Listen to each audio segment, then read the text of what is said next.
Welcome back to International Scale Modeler. I'm Lee. Today I've got a bit of an impulse buy that I had recently. I went to Model Fest in Farnborough, and I don't go to a lot of model shows, but this one was local. Wanted to go and have a quick look, and I was quite impressed with it. It's quite big, two big halls full of models and modelling groups, and a lot of model stalls as well. Now, as I say, I've never been to one before, so not locally, so it was quite a nice experience, and didn't stay there too long because my son was there and he got a bit bored in the end, but he did like a lot of the models. Now, I went there and I thought, I'm not going to buy anything. I took some money just on the off chance that I might do, as you do, but I thought I'm not going to buy anything because I've got enough in my stash for it to last me 2 years now. So I thought, oh, that's enough. I'm just going to go up, have a look, you know, have a chat to a couple of people and things like that. But I went to a store right at the back of the second hall, and there was a diorama there, this gun, a German World War II enormous gun on a track. I think it was 1144. It didn't actually say on there or anything, but it was only yay big, you know, not big at all. I thought, that's a nice little, that's really funky. I like the look of that. And literally I turned round and the stall opposite had one of these for sale. Yes, the German 80cm KE railway gun known as Dora, or I think it's a Gustav, Heavy Gustav, the Germans called it after the guy that built it. Now this thing is enormous. Look how thick that box is as well. It's my head. It is a big box and it's quite heavy as well. Now I've opened the top. I haven't had a look through it. There is a lot of plastic in there. Now this was as I say, it was a pure impulse buy, and I just looked at it. I mean, you just got to look at it and you think that is an impressive gun. Now I'm not making up for anything here. You know, just because it's a big cannon and it's got a big barrel, I'm not making up for anything here, but it just looked very, very impressive, and I thought, do you know what, I've got to say, recently I've been on the lookout for different stuff, you know, not just your run-of-the-mill planes and aircraft and tanks and things like that, which I've got quite a few of in the stash, but I've been after just different stuff, which is why I've been starting to do a bit of sci-fi as well. I saw this and I just thought I had to have it, and it was quite expensive, I've got to say. I haven't looked on the net to see how much it was, but it was 100 quid, and usually I wouldn't warrant spending that much on a kit. I haven't ever spent that much on a kit before, but when he told me this was 1/172, and on the box it builds up to 1.2 meters. Now that is, you know, that you can't even see it on the screen, so that is going to be an enormous diorama. The problem I've got is I've got nowhere to put it, but I did promise the wife a sideboard recently, so I think that would look smashing on there. Also, being 172 as well, I'm going to be able to, I've got a King Tiger that I'm doing here. This will be able to go on the diorama as well. I'll just do maybe a railway track with some sidings, not too much, but as you can see on here, you know, they've got anti-aircraft on a back of it. I can't remember what the name of it is, personnel carrier, track personnel carrier, and a very small tank panzer, I think that is. You know, there's lots of people on here. I don't know if there's any figures in the box. I haven't had a really good look. I've just literally lifted the top to have a quick shifty. I'm hoping there's some figures in there, because I've had a look for some 172 like railway workers, World War II railway workers, and I can't find any anywhere. So if anyone does know of anywhere I can get some, that'd be smashing, unless they are in the box, of course. But I'm really looking forward to showing you this once it's built up. I can't wait to get in there and have a look at all this plastic. So without further ado, here's the review on the Dora. Und das ist die neue schwere deutsche Artillerie.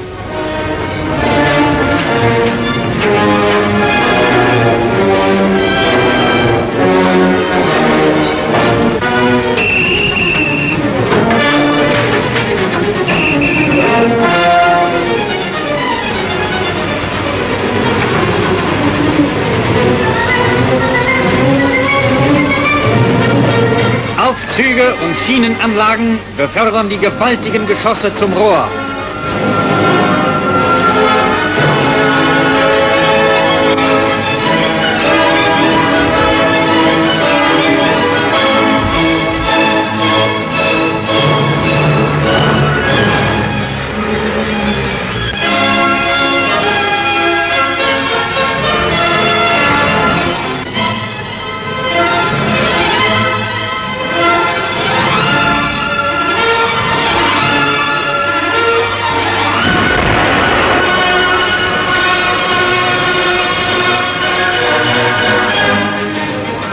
massierten Feuerhagel werden auch die letzten Festungswerke von Sevastopol auf die Dauer nicht standhalten können.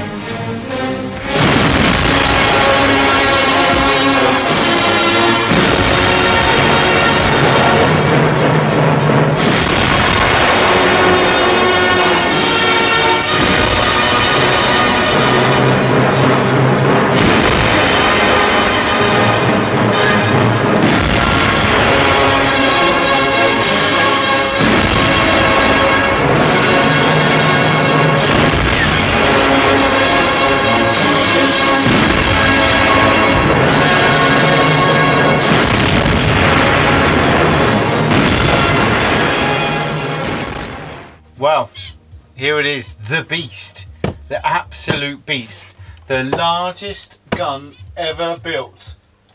The Heavy Gustav, not the Dora. I think Dora was, there's a couple of versions on the nicknames where the Dora came from. It was either, I think it was Gustav's wife, might be named Dora, or because it was number D when it was made, or something like that, I think. But anyway, it's the Heavy Gustav is proper name, which is why I wonder why they didn't put that on there. But it's a German 80cm KE railway gun, Dora 172. This box is enormous. On the box you can see the artwork. Look at that, it won't even all fit in there. And on the box up here you've got the size that it builds up to, length 1111 millimeters.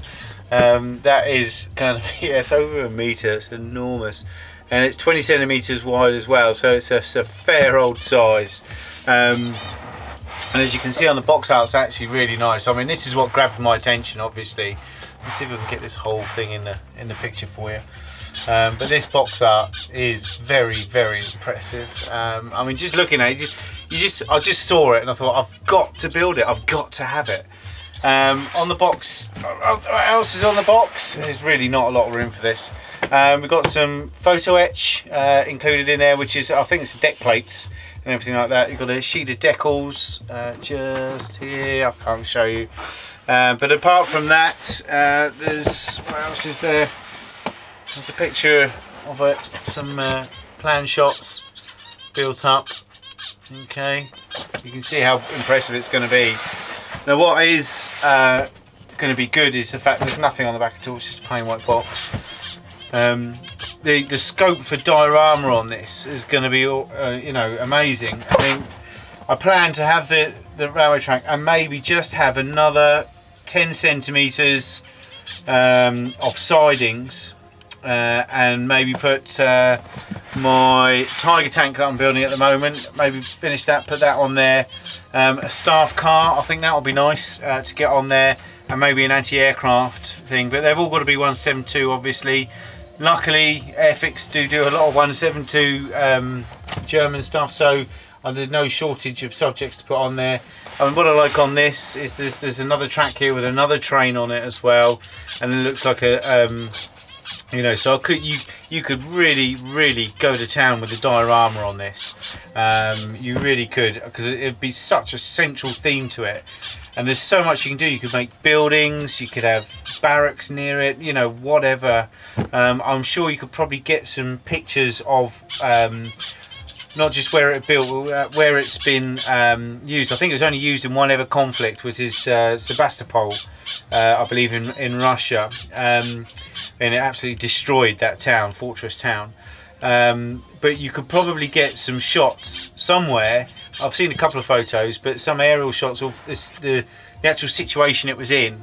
That would be excellent. It really would, because they built another gun battery near it to take away people looking at this apparently. But this has got an 800 millimeter barrel. I mean, 800 millimeter, that's nearly you know, a nearly meter wide shell. There's one of these in one of the, I think it's the Imperial War Museum, a shell. Actually, here's a picture.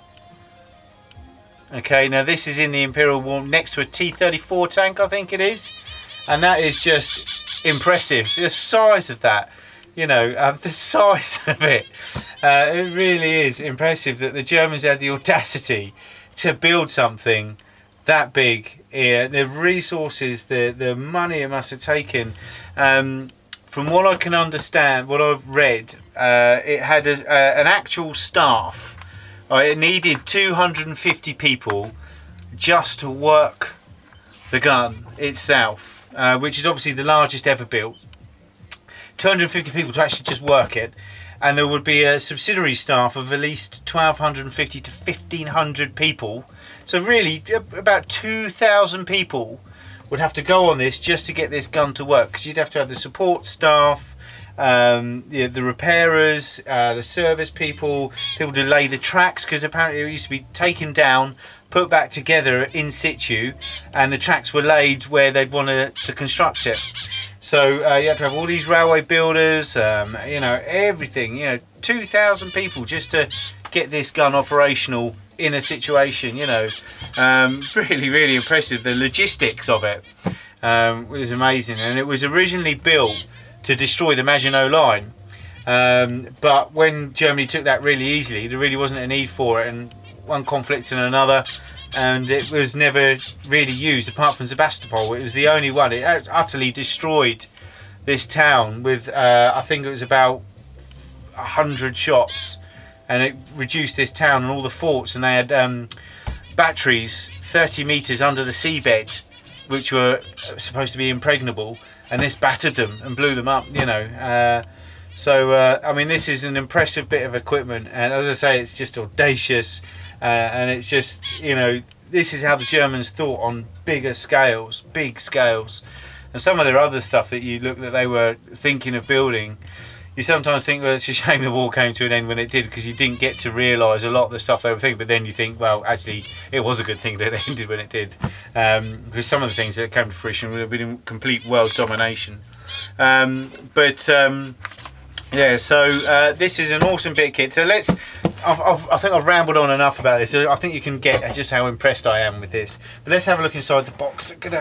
It's, as I say, it is heavy. I've never known a box so heavy. I've got boxes that are bigger than this, with some models in, but none that's quite so heavy. I think we're going to have to leave it on the floor for once. Now, as you can see, it comes, there's lots of little bits in here. We've got some boxes. This is the sides, and the tracks. Okay, so we get 3 boxes of those, and the instructions. We also get another box of stuff that's in there. We also get 3 tons of plastic. Now what I'm going to do is, I think this is just more than I've really had to deal with before in any one go, so I'm going to put this over to one side, and I'm just going to pull a bit piece by piece. That's not going to work, so I'm going to have to put it over there. Alright, so hopefully that's so piece by piece. So let's have a look in the first box. This is just labelled as a box, and inside we have lots of little bits of plastic. Now obviously these are in boxes because they're not going to be any good on sprues, but let's have a quick look. How many bits of plastic we've got in here. So as you can see, there's actually boxes of plastic, and some weights, some weighting there. So it's going to need some weighting for something. I would imagine, looking at the cover of the box, I would imagine they're counterweights for something like the cranes or something like that, maybe? I don't know. Or maybe the gun moves or something like that, I don't know. Well, so yeah. But in here you've got, I mean, obviously I don't know what parts of the model are, but let's take one out so you can have a quick look and see. I mean, it looks like all this plastic is this like desert tan colour. Now this is meant to be quite a detailed model. You think this is 172 as well, but I mean the plastic itself is all clean and crisp. I mean, HobbyBoss, good company. There's not a lot of detail on there. I would imagine, looking inside the box, the amount of sprues there, this is just the base that everything goes on. But yeah, I mean there's just lots and lots of different bits of plastic, and you don't. I don't think you know where any of it goes until you build it up. But it's like you got the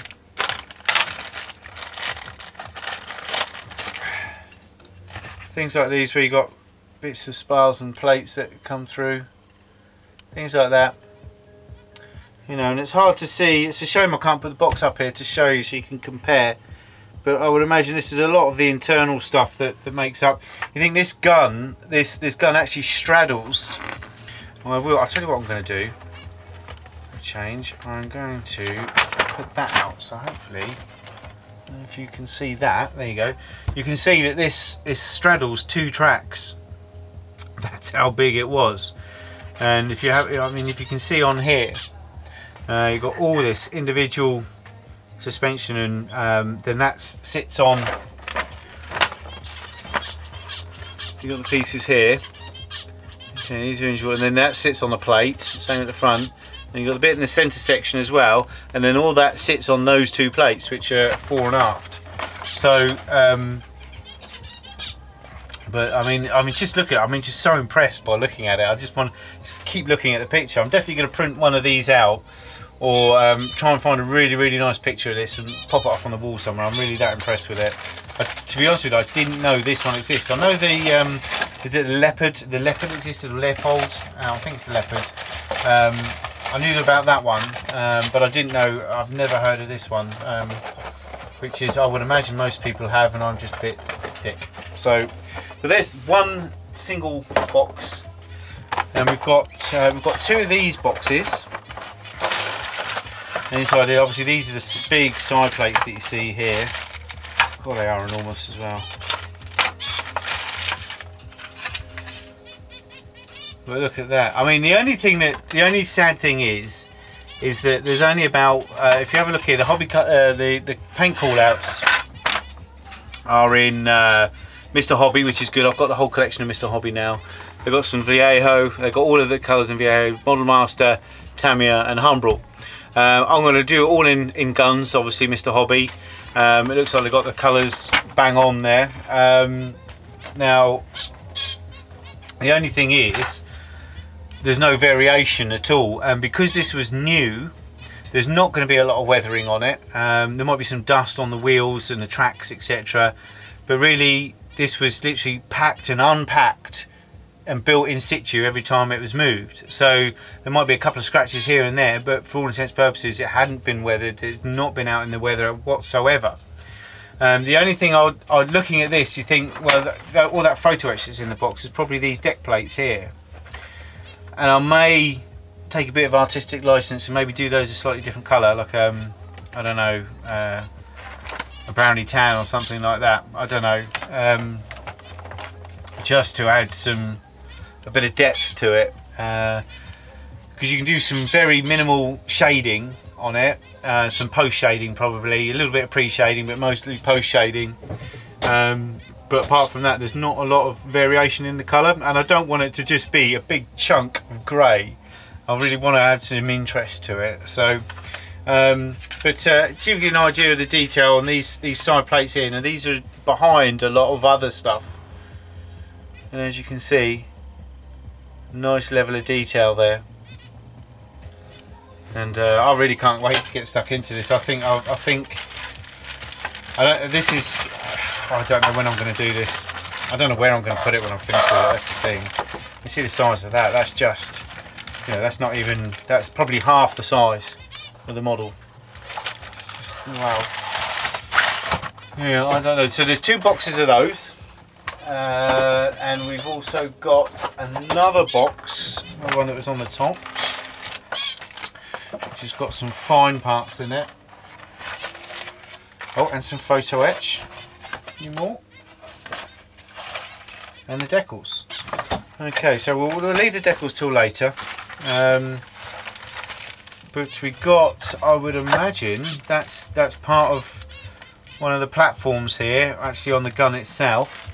And again, I love this with a lot of the Chinese and the Asian companies. They separately wrap the bits that are prone to breakages in these to stop, not only stop breaking them, but also stop rubbing other parts of plastic in the box. Really, really good.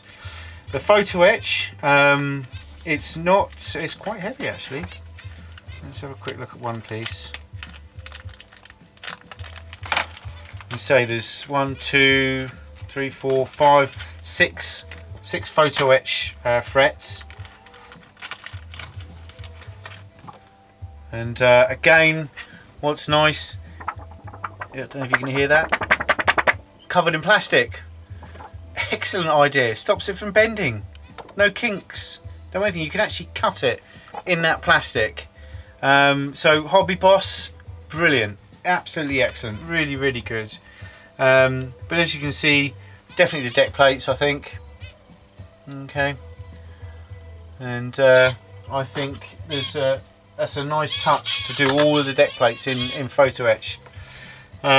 I've had a quick look. I don't think there's any aftermarket for this. I don't know if it's going to need aftermarket, but I mean, for something like this, because I've already spent, you know, £100 on it, I would go the whole hog. And if there was some photo etch, if there was another kit for 50 quid to add to it, then I would get it, I think, because something like this is probably, you know, you don't do many models that will take complete centre attention from anything else, and this is definitely one of those. So you'd really want to go to town. There's no point scrimping and saving on something like this if you've spent the money on it already.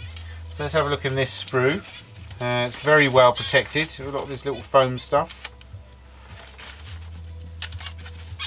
And I do like this. I do love the Asian approach to kits. They pack it all up and everything. It's brilliant.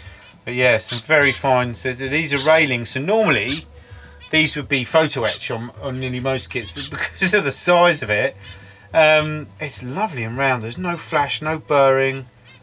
I mean, there really isn't any edge on that at all. You know, sometimes you get a lot of edge on little round pieces, but that is absolutely awesome. But very nice indeed, very round. And because of the scale, because it's 172, usually you'd think the railings would have to be minute, but because of the size of the beast, when you think these railings are probably as tall as a man, you know. You know, there's a couple of little bits of flash there actually, tell a lie, but just there on this bit here. But apart from that, the railings themselves, as you can see, excellent quality. But it's lovely that they're protected. I mean, that's 2 mirrored sprues. They're both exactly the same. I'm just going to wrap those up carefully because I'll probably end up breaking them otherwise. But very nice indeed. So it's nice that everything comes protected in these boxes as well. I think it's again a lovely touch. It's nice when you open up the box and you see boxes within a box. It's like those little Russian dolls, isn't it? One inside the other. But very nice indeed. So let's pop that photo etch back in there. I'll leave the decals out, we'll do those in a minute. Now, we have got another 4 bags here. I would imagine, I just want to see, that is there all. Right, these are all mirrored sprues, so these are all the same. So I'm going to open one. You get 4 again, very well protected, very well, all individually wrapped. You know, excellent. I think I'm going to be buying a few more HobbyBoss kits actually. I'm really impressed with this. I think the Merkava tank was the same. That was packed excellently. Everything was packed well. That was a HobbyBoss kit. So let's have a look. Look at that. Yeah, that's not going to break. It's really, really well packed. So we have here, you know, a lot more fine stuff as well. You know, there's going to be a lot of repetition on here, obviously, because you've got these 2 gantries or cranes here. Okay, and you've got the rear view aspect and then the front elevation. Unmistakable, that front elevation. And apparently, did read somebody could lie 4 men, grown men, lying flat and put them in a tube. You know, quite easy. It was that big. So impressive. But anyway, so there's going to be, I mean, everything's repeated on both sides. So, you know, everything apart from the gun and some of the ammo caskets here and everything are going to be exactly the same on both sides. So I would imagine building it isn't going to be too much of a challenge. I think it's when you start painting it is going to be probably more important. So it's a case of, well, do I paint that bit before I put it together? Because looking at it, there's going to be a lot of stuff in the way to be able to get tight with your airbrush. And I don't want to leave any shadows or anything like that. But because it's all one colour, I mean, the odd touch up with a brush here and there, I don't think it's going to notice too much. So I think I might just build it all. I mean, I won't know until I build it up into relevant sections. I think, you know, I think the idea will be to build this section first, then this section, then this section. Obviously that will go on top, and you could build this separately and then put it all together. That would be a logical thing to do. And maybe you could spray each part up and then just pop them together with a few connecting pieces. I don't know if that would work or not. It's going to be one of those kits you're going to have to sit down and plan it, I think, right from the very start, so you don't get it all mixed up. But on these sprues again, there's a good level of detail. I mean, you think how chunky that detail is, and that's 172. I mean, that looks like a 132 kit. You know, and there's just lots of odds and sods and greebles and boxes, you know, wheels, lots of fine. I mean, there's so much railings and ladders and things like that on there. There really is a lot on the kit. So it's just a very, very impressive kit indeed. And I just want to get these in the right sides, so that's going to have to go in there. There we go. So there's 4 sprues of that, so that just tells you, so that's, you know, 8 sprues that, you know, are exactly the same. So let's pop those over there. Oh, we've got another box underneath that lot. I didn't see that one. There's another box. This looks like the railway siding, the actual railway itself. Oh, it is like Christmas, isn't it? So yes, we've got, oh my god, how big this thing is going to be. So we've got, I'm like a child at the moment. So we've got, so there's two in each packet. That's an end one, so we've got one there. So I'm just going to lay this out so you get a sense of size. So there's 2 there, so there'll be that, 2 there, 2 there. Oh my god, that is longer than you can see. So you think these are A2 mats, okay, and there's 2 A2 mats together, and that is going to be longer than 2 A2 mats together. So that's, you know, oh my god, I think the missus is going to have a heart attack when she sees this. This is definitely going to have to be a deal with her. I think I'm going to have to say, right, you can have your sideboard as long as I can have this on it.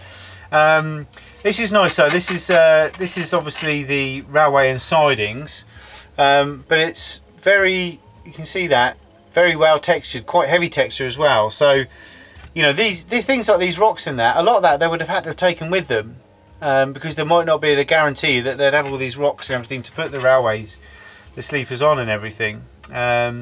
But the wood effect, the wood texture is very good as well. Let's focus right in there.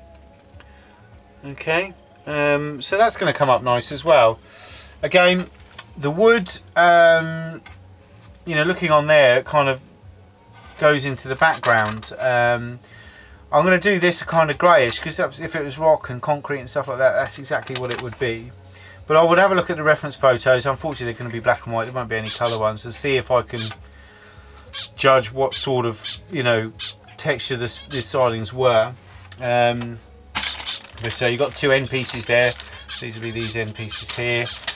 Then you've got the sleepers themselves. Sorry, the tracks. And there's two sprues of those. Unfortunately, they are warped. You can see that. But they are both quite warped. You can see that way. That. See. So hopefully that won't affect them though, but they're going to be stuck down, so that shouldn't be a problem. But the clamps and everything, the actual rail, the girders themselves look nice. It's all very clean and fresh moulding. So that's, I don't know how old the kit is actually. I don't know when it was made. There's no idea. Doesn't say on the box or anything. Oh, 2010. So it's not that old. It's only 4 years old, 3 years old. I'm time travelling now. But that's nice that that's all in one box as well. It's all its own little section.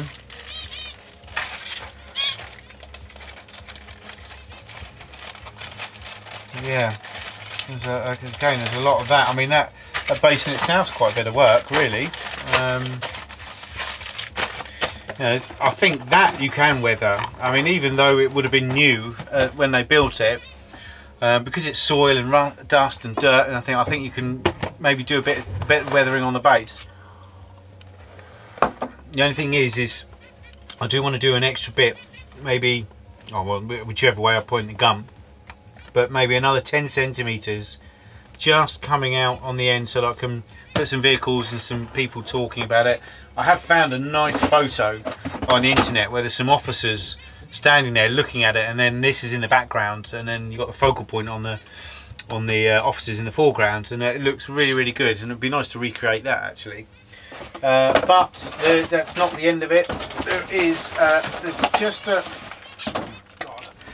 there's a couple more sprues, just a couple, and do you know what, I really don't think, I mean, that's a sprue of railings, just complete railings. I can see through that. I don't know if you can as well, but that is all just railings in there, so we won't bother having a look at that one, so we can just count one.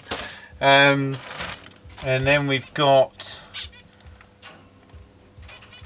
some side panels. I mean, a lot of this is obviously just going to be ironwork. Let's have a look at the barrel. Yeah, let me pop some of this over here. Get some away. That is a lot of plastic. But, I mean, this is obviously the barrel. Now, the barrel is a big smooth affair, and again, it's not going to have a lot of weathering.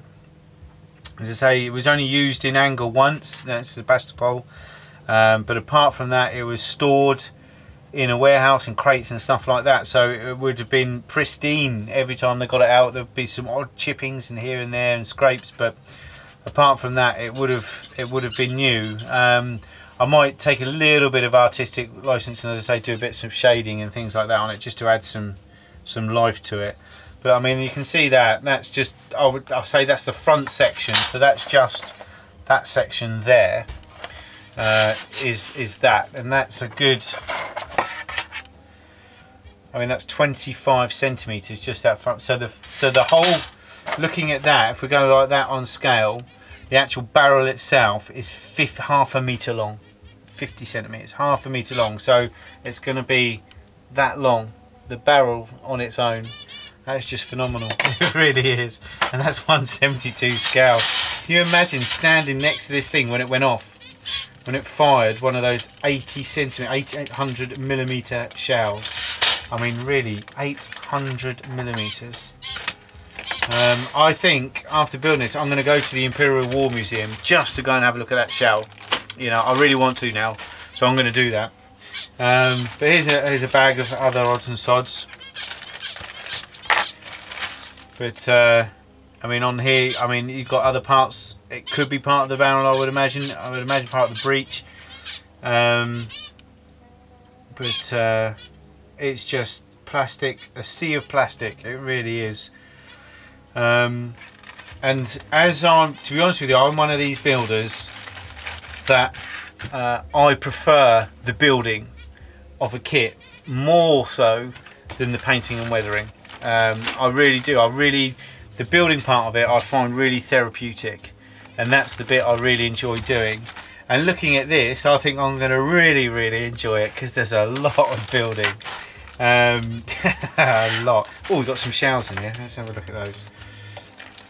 So, and you've got all the suspension and everything. That was quite nice. That's I've buried my little black thing. Hold on. Where is it? So as you can see, there's, you know, 4 of these on each side. There should be, I would imagine, 16 sets of those in the kit in total. But there's some more wood there, so that's wood. That looks like wood planking because it's got some good detail on it. And I can't see anywhere where there's some other wood planking on there, so that'll be interesting because it doesn't see anywhere. Ah, it's right at the front here, right this bit here, and they've painted that grey as well. But again, you could take a bit of an artistic license and maybe make that a wood colour. I don't know how factual I want to be. Really, I'd rather it be really good to look at rather than 100%, you know, accurate. But yeah, just to give you an idea of the shells. That is one of the shells in 1/7/2 scale. Now I've got one of my practice aircraft here that I practice weathering on and stuff. Oh no, well, I don't know where it is actually. Here's my Zero, okay? There's my FX Zero. This is a really nice build, by the way. A bit dusty. But that is one of the shells compared to an FX Zero. That is phenomenal. The size of that thing, you know, that is just, it's part of the rear fuselage. It's the size of the rear fuselage on a Zero. And that is really, really impressive. It really is. It's awesome. But again, I mean, the actual plastic itself, I haven't seen any flash apart from that one tiny little bit. There's a tiny little bit of burring on these steps, but you know, really, there's nothing to write home about at all. I think, you know, can you imagine the machine, the moulds for this? I mean, it must have just gone on and on and on. But it really is an impressive amount of plastic. Now I've got a lot of big planes like the Grizzly, I've got a 132 Trumpeter SU-25 Frogfoot, I've got the F-16 Sufa, Harrier, the 124 Harrier from Airfix, and there's a lot of plastic in those, but really this is just a whole new level. And I really don't want to bore you too much because I think this has gone on long enough already. It's half an hour already, so I'm not going to take it all out, but suffice to say that this, I mean, it's all very well done. You're not going to find any faults with it. I mean, you can see the structure of the, you know, the steel. Once that's painted up and shaded, that's going to look really nice and deep, and try and get some depth to that metal. But you know, wheels, suspension, leaf springs, you know, it's all on there. And there's what, 1, 2, 8, 4 sprues of just wheels and stuff. It's a bit like tank tracks, isn't it? Again, we'll have a look at this one because this is a bit different.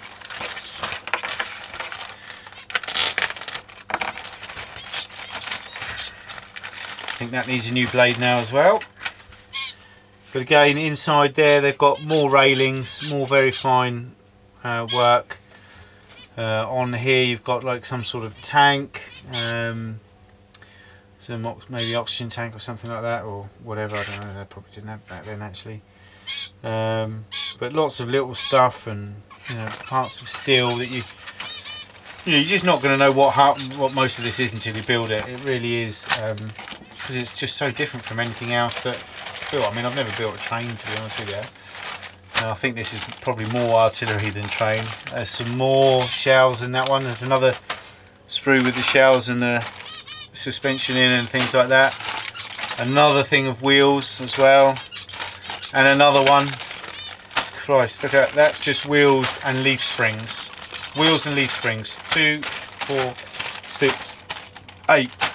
8 sprues of just that, you know. So as I really do love building, I'm going to really enjoy this. Again, it's just some of the surroundings and railings, and you know, it really, the level of detail on here, there isn't a lot to talk about. I mean, there really isn't, like, you know, panel lines and things like that. There's some grating effects. There's a nice hook there, that crane. Obviously that's part of that crane that you build up at the back, which I would imagine would have been to lift the shells up, because you wouldn't be able to do those any other way, and to help obviously lift the barrel on, I would imagine, as well. But I mean, there really isn't, you can't really talk about the detail because there's no panel lines or anything like that. It's just struts of steel, and it's just big slabs of steel. So that the challenge for that is obviously building it's going to be lovely. I'm going to really enjoy building this, but the challenge is going to be not making it a big slab of grey. So it's, I mean, more so than, you know, you see these fully weathered tanks and aircraft, and you think, God, the level of weathering on that's brilliant. How they get it look so. I think that's good, but to make this look real and in scale and lifelike, where it is really in real life, it was just a slab of grey. So you've got to try and overcome that and make it so that it doesn't look like a slab of grey, and on that scale it's going to be quite hard, I think. So I think that is going to be a real major challenge, the weathering. Right, let's have a look. We have the decals. There is quite a large decal sheet actually. I would imagine a lot of this is going to be warnings and things like that. But yeah, I mean, they're just, I mean, it's all in white, most of it. But it is just, I mean, I can't read German obviously. But there's a lot of the logos from the company. There's the Krupp, which is Gustav Krupp. The name of the company and things like that. One thing I did read somewhere about Gustav Krupp is when he would make guns for the army for Hitler and that. Oh, there's a bit of string there. I don't want to lose that. Oh, crap! Don't tell me off some from another. It's going to be part of the crane material, isn't it? Yeah. Look at that with the decals. But what he used to do was he would, if the German army would order 16, you know, artillery pieces. When Germany did this, they ordered 3. This was the largest one, and there was 2 others. One got built, and one never did get built. But the first one was done for free, and then he charged 7 million. What is it? Is it in pounds or dollars? I can't remember if it's 7 million pounds or dollars for this. And now you think back in those days, what 7 million was. Back in those days, I think you've got to be talking, you know, what, 50, 60 million pounds. You know, it's just phenomenal the amount. You think to yourself, well, if the German army hadn't spent so much on things like this and spent it on other things, really, their resources and their money on other things, whether they would have done better, would have fared better. But you know, who's to know now? But the instruction manual it's not A4, it's larger than A5, and it's HobbyBoss. You've got all the sprue maps there. As you can see, it tells you how many. There's 8 of those, 4 of those, 4 of those, 2 of those, 4 of those. Oh my God! And then all the other parts as well, including the photo etch and everything. And as you move on through, it says build the base up first. Personally, I might leave that to last. So yeah, so then obviously the wheels and the track's gone and all the suspension goes together. So it's saying build it from the bottom up. And then you've got the front sections. These are these sections here, here and here. And then you've got the photo etch, which goes down as the plates, the base plates. So it is saying build it up in sections. You see here, you've got this front section here, which is this whole bit here, this bit here, sorry. And it looks like you're building those up, and there's 4 of those to do because don't forget it's on 2 tracks. So then you've got the middle part here, which is the main unit. And as you say, there's lots of little greebles and things like that to go on. And I think, you know, that plastic didn't look impressive on its own, but once it's got all the little bits and bobs and all the other odds and sods stuck to it and it's built up, I think it's going to look very, very impressive. And as you go through, again, even more building up on the sides of those, and then even more and more. You see pages and pages just building up stuff on the sides of these walls here. And then you get to things like this, which looks like mechanical arms of some sort. And then obviously, then you put these 2 halves together, and that's what those big square main units are. Look. God, it's going to be big. It is going to be so big. So yeah, so what they've done, they've done it in 2 sections. Whether these 4 separate sections, and then you build the main middle section. You see the struts here, and then it goes together, and then you're going to add all this other stuff. So I think I'll do those, and then maybe I won't join them together straight away. I'll build up another section, a couple of the other sections as well, and then decide whether I can get away with painting it once it's all together. But as you see, once all the railings go on and things like this, once you start putting those railings on and things like that, it's going to start to get a bit fiddly, and I don't want to leave any shadows or any parts unpainted, because I don't want anything to ruin the effect of this that I'm going to hope to achieve. And here you're putting the barrel together, and as you can see, it's such a size, and then you've got the support for the barrel, obviously here. You've got the breech on the rear, and obviously more on the sides here and here. There's a lot of work, there's a lot of detail on that I can see, and then it's popping the barrel onto the thing itself. I think it looks, I mean, when you look at it like that, you think, God, it does look impressive. And I mean, this is one of those kits that I'm going to really take my time over it. And all you guys on ASM, I don't think I'll be joining when I start this. I don't think I'll be joining any group builds or SIGs for a good 6 months. I'm going to really take my time on this, and I might even do some scratching on it. If there is anything that I can scratch, I'm going to do that. But I am going to make that diorama up for it. I've totally decided while I've been doing this review that I am definitely going to add to that in one way, shape or another. Now, because it's 1/72 scale, I think that's nearly 00 railway thing. So I might actually get some railway track, some extra railway track or something, and increase the size of the diorama, or maybe get another train to put down the side of it. I might even get the Leopold or something like that and have that next to it. I don't know. Although that might take away from this one. I don't know. I haven't decided yet. There's a scope for many things.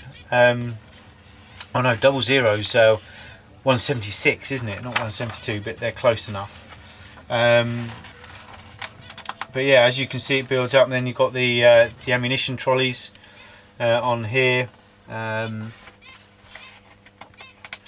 You think the dollies must have been really, you know, quite solid as well for this. I mean, you can imagine how heavy those shells are. I think the shells were something like what, 12 foot by nearly a metre in diameter.